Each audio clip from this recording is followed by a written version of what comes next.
Viewers, welcome to our channel LS info. ஒரு 1 month கழித்து நான் இப்போ தான் வந்துட்டு கல்பாக்கம் பீச்சுக்கு போகிறேன். குழந்தை ஆசைப்பட்டா பீச்சுக்கு போயிட்டு வரலாமா அப்படின்னு சொல்லிட்டு, அதனால் கல்பாக்கம் பீச்சுக்கு குழந்தைய கூட்டிகிட்டு போயிருந்தேன். எனக்கு பீச் கரைக்கிட்ட நான் போகும்போதே ஒரு அப்நார்மலான ஒரு ஸ்மெல் எனக்கு வந்தது. என்னடா நம்ம பீச்லேயே இவ்வளோ ஸ்மெல் வருது அப்படின்னு பார்த்தோன்னா, நிறைய காகங்கள் நாய்கள் எல்லாம் சுற்றி இருந்தது. என்னென்னு கிட்ட போய் பார்த்தா ஆமைகள் வந்துட்டு இறந்து போய் கரை ஒதுங்கியிருக்கு.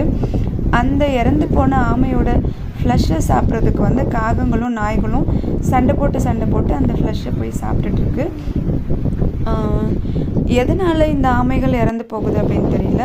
கரையோரமாக நார்மலாக நான் நடந்து போய்கிட்டு இருந்தேன். நடந்து போயிருக்கும் போதே என்னால் ஒரு 4 ஆமைகளை பார்க்க முடிஞ்சிச்சு. ஆமைகள் வந்து நல்ல பெரிய ஆமைகள் இறந்து போய் கடலோரமாக ஒதுங்கி இருந்ததை என்னால் பார்க்க முடிஞ்சிச்சு.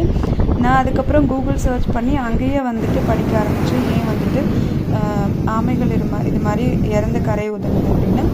மோஸ்ட்லி வந்து பொல்யூஷன்னால், பிளாஸ்டிக் பொல்யூஷன்னாலையும் அதுக்கப்புறம் கடலோட டெம்பரேச்சர் இன்க்ரீஸ் பண்ணுறதுனால தான் வந்துட்டு இந்த ஆமைகள் வந்து இறந்து போகுது அப்படின்ட்டு படித்தேன்.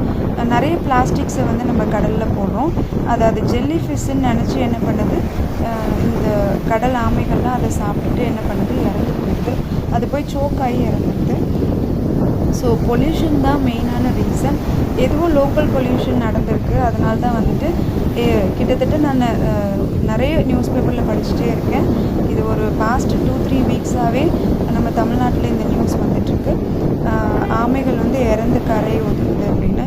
ஒருவேளை கடலில் ஏதாவது ஆயில் ஸ்பில்லேஜ் அப்படி ஏதாவது நடந்துச்சா அப்படின்னு தெரியல. ஆனால் அது டியூ டு பொல்யூஷன்னால தான் இந்த ஆமைகள் இறந்து போகுது அப்படின்னு நான் கூகுளில் படித்தேன். இது வந்து நான் கல்பாக்கத்தில் புதுசாக பார்க்குறேன். இதுக்கு முன்னாடி கல்பாக்கத்தில் ஆமைகள்லாம் கடலோரமாக இறந்து ஒதுங்கி இருந்தாங்கள. இது புதுசாக நான் நோட் பண்ணேன்.